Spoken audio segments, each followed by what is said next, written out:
Mon métier au quotidien, c'est d'accompagner mes clients, retailers, assureurs, banquiers, également opérateurs de téléphonie, à sélectionner l'ensemble des fonctionnalités digitales qui sont pertinentes et qui vont permettre d'optimiser et d'enrichir l'expérience client. Je peux être amenée également avec les collaborateurs à anticiper les parcours clients au sein d'un nouveau concept store digital avant qu'il ne soit lancé. C'est pour ça que je suis allée à New York pour chercher les tendances et les innovations de demain sur le salon de référence. Welcome to the big show.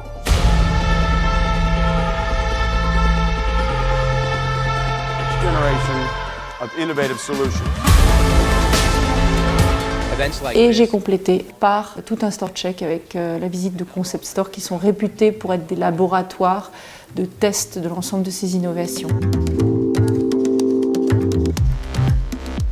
Premier constat, la prolifération des écrans digitaux au sein des magasins. Le meilleur exemple, le magasin de sportswear Under Armour qui présente un écran géant dès l'entrée, plus grand qu'un écran de cinéma, et qui a l'avantage de mettre en scène le client dès son arrivée. Donc là, on voit les témoignages des Instagrammeurs, par exemple. Deuxième constat, les fonctionnalités digitales qui vont permettre d'accélérer le repérage du produit en magasin. Je pense à Hewlett-Packard qui a présenté sa Fine Box de reconnaissance. Vous arrivez avec une cartouche d'encre, c'est déjà en place chez Metro, une cartouche d'encre vide. Vous le passez sous un système de reconnaissance et un signal lumineux vous indique où cette cartouche d'encre est présente sur le rayon. Le caddie intelligent également, qui grâce à la géolocalisation va permettre de repérer plus facilement ses articles, de télécharger sa wishlist, d'obtenir des promotions sur le produit préféré et d'aller même jusqu'au paiement. Il y a également un troisième exemple, c'est la société Catchoum qui présentait sa solution de Scan to Shop qui permet de scanner l'image d'un article, même son packaging, et de remonter directement à la société qui le commercialise. À noter deux expériences bluffantes d'exploitation de la technologie de la réalité augmentée au profit d'un meilleur arbitrage sur tel ou tel produit. La société Augmente qui propose de capturer l'image du produit et de le transporter sur votre monde réel en augmentant ou en plaçant l'article dans votre réalité quotidienne.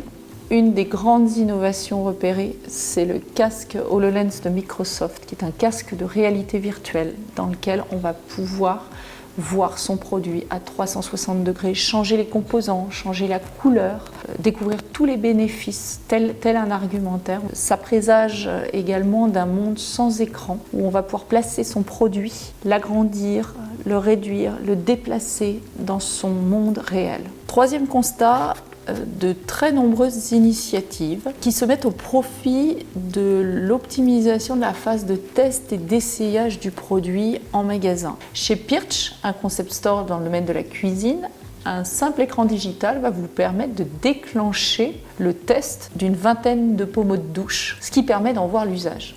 Chez Ray-Ban, vous allez pouvoir virtuellement tester différents modèles de lunettes rien qu'en vous plaçant devant un écran digital.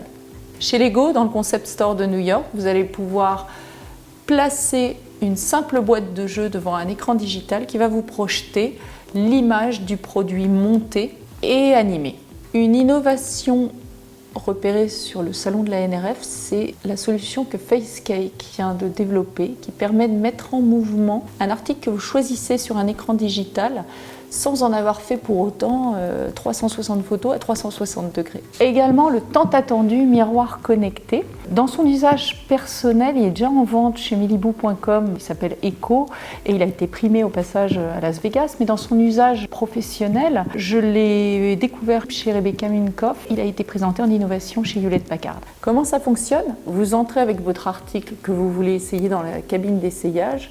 Il est immédiatement reconnu, vous-même l'êtes également. Vous pouvez consulter sur le réseau social de votre préférence l'avis de vos amis. Vous pouvez choisir d'appeler le vendeur pour changer la taille, la couleur. Et bien sûr, le vendeur reçoit sur sa tablette l'intégralité des informations qui vont lui permettre d'optimiser la qualité de son conseil. Immanquablement, la posture du vendeur va être impactée. C'est un sujet qu'on travaille déjà en France. Aux États-Unis, on a le sentiment que c'est déjà en place. Que ce soit chez Microsoft ou dans l'Apple Store, on trouvera des vendeurs qui deviennent de véritables démonstrateurs. On ne sera pas choqué non plus d'en croiser qui sont en train de jouer ou tester les produits. Tout est fait pour doter le vendeur des bons outils qui vont lui permettre de faire tester l'usage du produit ou optimiser sa qualité de conseil. Lorsque vous entrez chez Sonos, on va vivre tout un parcours d'usage immersif dans les bénéfices du produit. Le vendeur vous présente les produits et il vous fait immédiatement vivre l'expérience au sein de Concept Merchandising, des petites maisonnettes totalement insonorisées où vous allez pouvoir tester ce que ça donnera dans votre salon. Autre exemple d'outil qui va permettre d'augmenter la qualité de conseil du vendeur, c'est la solution qui a été déjà retenue par New Balance et qui a été développée par la société Volumental. Vous souhaitez choisir la meilleure paire de chaussures de sport possible pour votre futur trek. On va reconstituer en 3D toutes les mesures de votre pied, vous indiquer combien de consommateurs qui ont la même morphologie que vous se sont prononcés en faveur de tel ou tel modèle.